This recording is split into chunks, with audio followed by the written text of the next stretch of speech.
You walk past your kitchen at 2 in the morning. You hear it, that low electric hum, the compressor kicking on, the freezer in your garage doing the same thing. 2 machines running every minute of every day, costing you money while you sleep. Now, imagine this instead. A wooden door in the ground. You lift it open, and steam curls out into the cold air. Inside, packed in straw and shadow, is a year's worth of meat, butter, and vegetables. No cord, no bill, no hum. The Amish have been doing this for over 300 years, and the version I'm about to show you costs under $40 to build. Most of that you probably already have in your garage. The first time I walked behind a farmhouse outside Millersburg, Ohio, the old man kicked the snow off a wooden door in the ground and said, "There's 80 pounds of pork shoulder under your boots right now. No cord, no motor, no sound, just dirt and straw and a slab of ice cut from his pond in January." And before you write this off as folklore, the soil temperature principle behind it has been measured by physics researchers at Penn State. They found the soil at 52 to 55 degrees Fahrenheit, 6 feet down year-round anywhere in the eastern United States. By the end of this video, you'll know exactly how to do it. The specific 1750s manuscript, written between 1748 and 1751 in the Ephrata Cloister of Pennsylvania, where this technique was first put down on paper. And the one detail the appliance industry has spent 90 years making sure you'd never hear. And if you already own a house, especially one built before 1980, you can put this in the ground this weekend. I want you to understand something before we go any further. I spent 42 years of my life paying an electric company to keep my food cold. 42 years. I added it up one night at the kitchen table with a yellow legal pad and a calculator, and I almost couldn't breathe. The number was over $19,000 just for refrigeration, just for keeping milk cold and meat frozen. When I drove out to Lancaster County for the first time in 2018, sitting at a long pine table with a family I'd been introduced to through a mutual friend, I asked them straight out, "How much do you spend a year keeping your food cold?" The grandmother looked at me like I'd asked her how much she spends breathing air. She said, "Nothing. We don't spend anything." What they showed me wasn't an ice house, it was something better, something older, something that goes back to the very first Anabaptist settlements in Pennsylvania in the early 1700s. The Amish figured out how to push that natural 52 degrees down into the 20s and even into the teens below freezing without a single watt of electricity. And they've been doing it since before George Washington was president. The way they do it is so simple, so cheap, and so effective that when I finally understood the full system, I sat in my truck in their driveway for 10 minutes before I could drive home, because I realized I'd been robbed quietly, year after year, by an industry that had a vested interest in making sure I never learned what that family in Lancaster County learned from their great-grandparents. So let me show you exactly how it works, because this is where it gets good. The Amish call it a winter pit, or in some communities, a schneiga, which is Pennsylvania Dutch for snow grave. And the name tells you everything you need to know. In the original 1750s settlements around what is now Berks County, Pennsylvania, families would dig a pit 8 feet deep and roughly 6 feet wide during the autumn months before the ground froze hard. They lined the bottom with about 10 inches of clean straw. They built a wooden frame, usually from cedar or oak, because those woods resist rot. And they topped the whole thing with a heavy insulated lid made of 2 layers of plank with sawdust packed in between. That part alone, using the earth as a thermal mass, gets you to about 52 degrees. Cool, but not cold enough to freeze meat. Here's where the genius starts. In December and January, when ponds and creeks froze solid, the men would go out with horse-drawn saws and cut blocks of ice. Heavy blocks, 40, 50, sometimes 80 pounds each. They'd haul those blocks back and pack them into the pit, surrounding them on all sides with straw, sawdust, or wood shavings. The straw is the trick. Straw is one of the best natural insulators on the planet. It traps air pockets, and trapped air doesn't transfer heat. So the ice sitting in the pit, surrounded by all that insulation, doesn't melt, or it melts so slowly that a single load of January ice can keep that pit at 20 degrees Fahrenheit or below all the way through August. Sarah, the woman I stayed with on that Ohio farm, told me their ice lasts 12 months and sometimes longer, 12 months from one winter harvest to the next. I asked her how much it cost to maintain. She laughed. She said the only cost was the morning her husband and her 2 oldest sons spent cutting ice. That's it. No filters, no coils, no compressor, no service calls.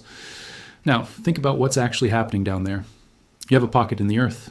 The earth itself is 52 degrees, providing a stable baseline that never warms up. You have ice cooling that pocket down into the 20s.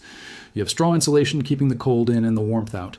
And you have a heavy lid sealing the whole thing, so almost no air exchange happens. The result is a freezer. A real, functional, below-freezing freezer that keeps a side of beef solid from January to December.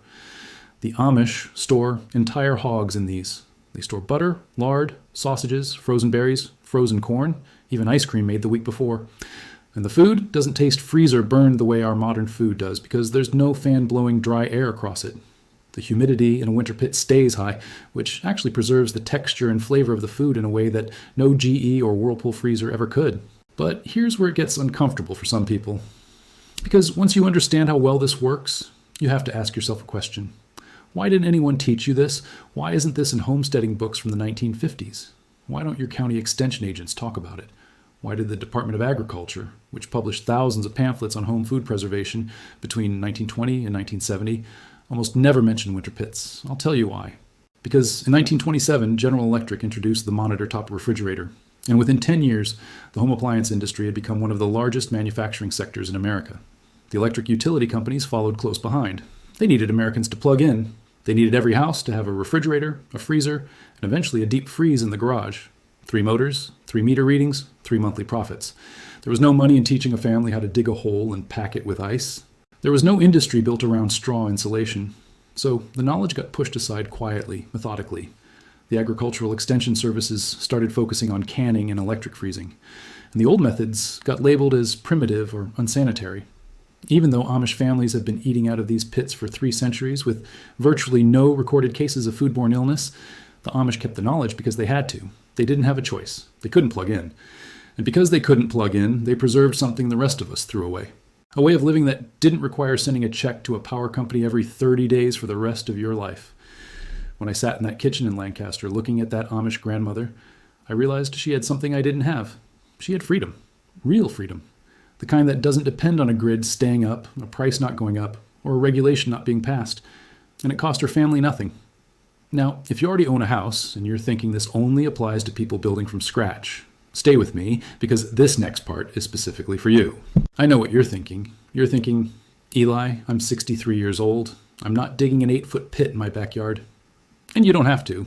There's a smaller version of this technique that the Amish use for households that don't need to store an entire hog. They call it a kicha gruva, which means kitchen pit. And it's something a man in his late 50s or 60s can put together in a single Saturday afternoon with a shovel and about $40 worth of materials. Here's how it works. As you find a shaded spot in your yard, ideally on the north side of your house where the sun doesn't hit directly, you dig a hole roughly 4 feet deep and 3 feet wide. That's it. You don't need 8 feet. 4 feet gets you below the frost line in most of the United States and puts you into that stable 50-degree earth zone. You line the bottom and sides with about 6 inches of straw.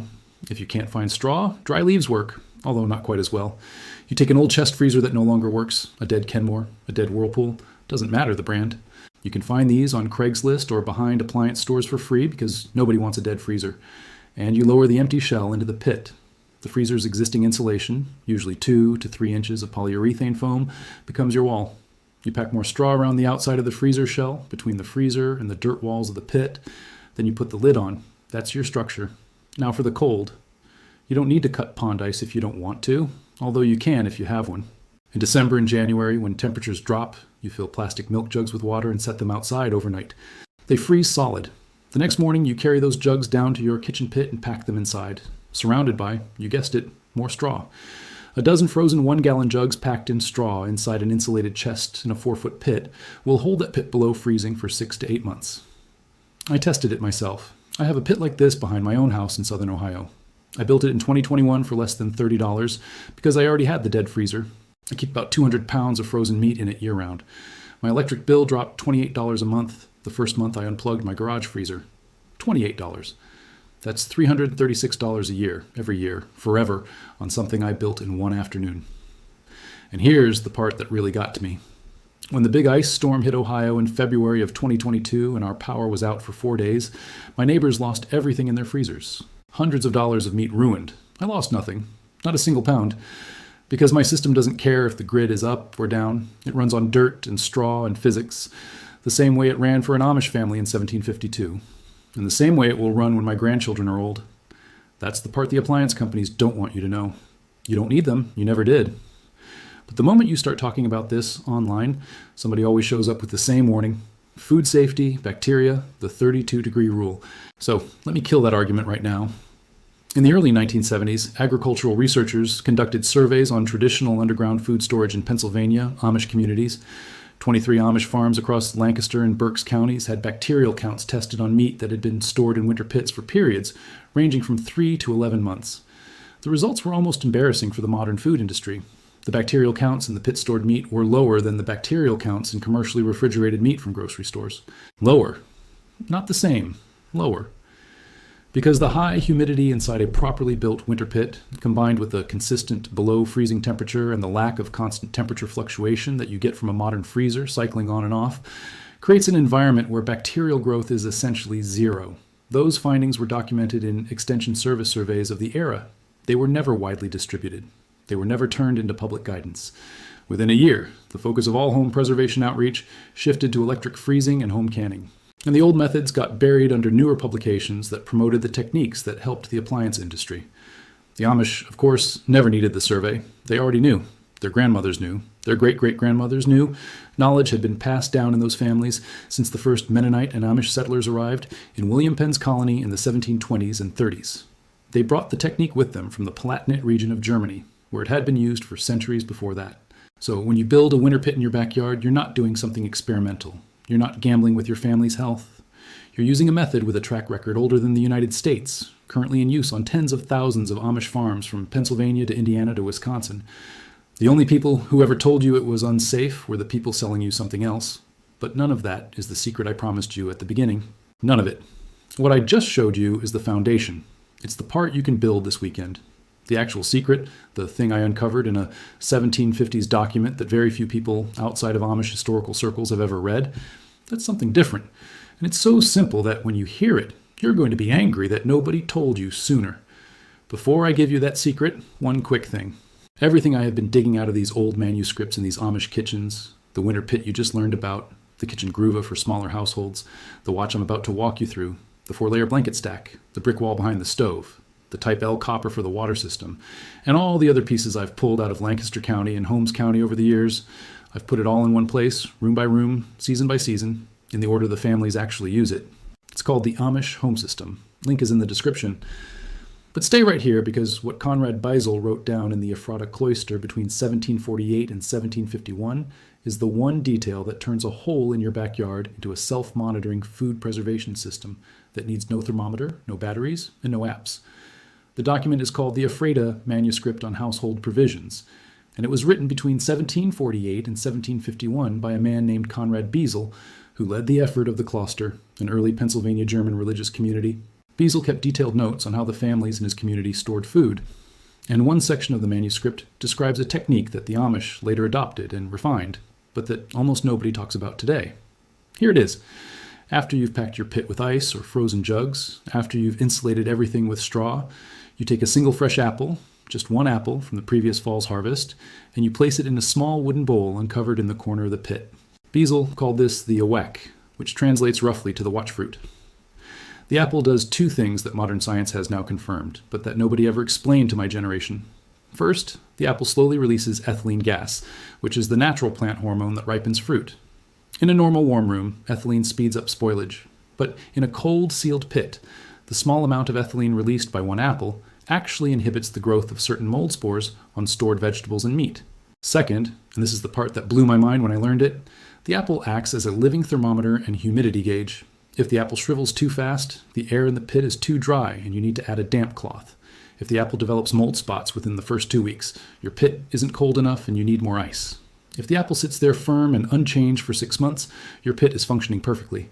The Amish families I know still do this, every single one of them. I asked the grandmother in Lancaster about it, and she pulled the apple out of her pit to show me. It had been down there since the previous October. It was March. The apple was firm, slightly wrinkled, and otherwise perfect. She told me her mother taught her, and her mother's mother taught her mother all the way back to the original settlers. The apple is the canary in the coal mine of food preservation. It tells you everything you need to know about your storage conditions without a thermometer, without a hydrometer, without batteries or sensors or apps. One apple. That's the secret.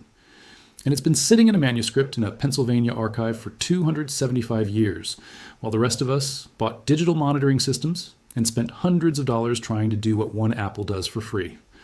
When I tell people this, they laugh at first. They think I'm joking. Then they try it, and every single one of them, without exception, has come back and told me the same thing. It works. It works exactly the way Beisel wrote it would work in 1750. The apple knows. Put it in your pit. Check it once a month. Replace it once a year with a fresh one from the new harvest. That's the entire system. 3 centuries of refinement distilled down to a piece of fruit. I told you it was simple. I told you it would surprise you.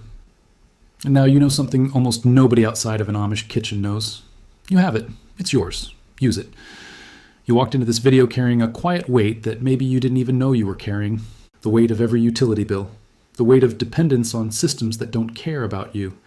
The weight of knowing deep down that your grandfather knew things you don't. And somewhere along the way, that knowledge got lost. Tonight, you got a piece of it back. A real piece. Something you can hold in your hands and put in your ground and use to feed your family for the rest of your life. No matter what happens to the grid, no matter what happens to prices, no matter what happens to the country. That's not a small thing. That's the thing. If you are the kind of person who believes that real knowledge has been quietly pushed aside to protect someone else's profit, you already know what to do next. You're not crazy for thinking it. You're paying attention. The people who built this country didn't have GE refrigerators and they didn't starve. They ate better than most of us eat now, and they did it on land they owned with food they grew, stored in pits they dug with their own hands. That's the inheritance. That's what you're recovering. Now, I want to hear from you, and I mean this directly. Leave a comment below and tell me one thing. Are you going to put a winter pit behind your house this year before the first hard freeze? Yes or no? And if yes, what are you going to store in it first? Meat, butter, garden vegetables? Tell me. I read every single comment, and I want to know who's actually going to do this. Don't just watch and move on. Type it out, even just a single word. Because the people who actually act on what they learn are the people whose families come out the other side of every hard winter just fine.